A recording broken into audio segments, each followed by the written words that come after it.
This is Paul. Yeah, it's my 47th birthday today, and I'm all by myself today.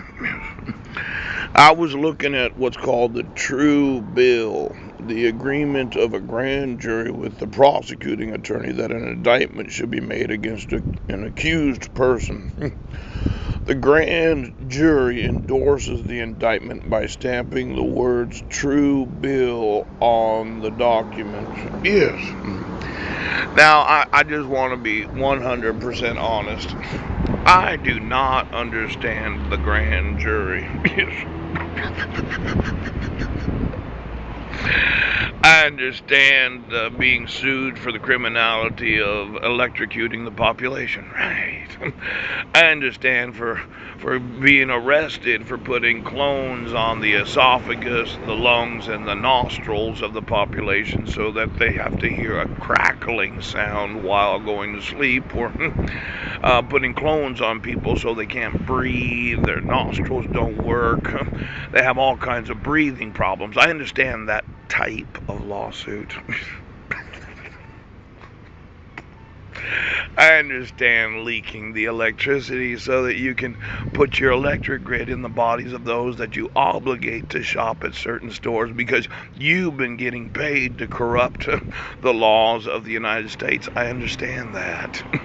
Now, I had put a little Facebook post on my Facebook profiles that I went online and that protection order hasn't been removed.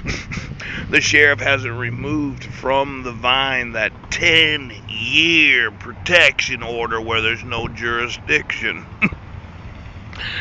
Now, a grand jury, I thought, involved like a whole city or maybe a whole sheriff or police department where every police officer gets indicted for conspiring to deprive Americans of their rights.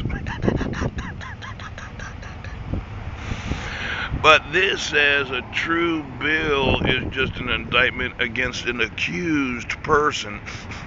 Now, I know in the Constitution it has what's called the grand jury. Yes. For more than $20, the right to jury is reserved. Article 5, amendment of the Bill of Rights. Just a minute, please. Just a minute. Now, in suits of common law, where the value in contract shall exceed $20, the right of jury trial and no fact trial shall be otherwise examined in any court of the United States according to the rules of common law. But it does talk about the grand jury. Now, that might involve an oath of office. Let's say you are elected to the office of sheriff, and it so happens that you're leaking electricity into your office because you want me to go into your office and explain to you why you have to enforce the laws of the United States. Now, your thought is, as soon as I step in your building, your leaking electricity would connect me to a clone that you control so as to shut my mouth. Now, I've said I do not need to go to the police station.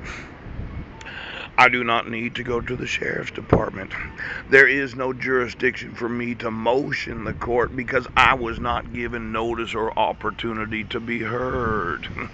So the only recourse in this situation is that you will have to enforce the laws of the United States.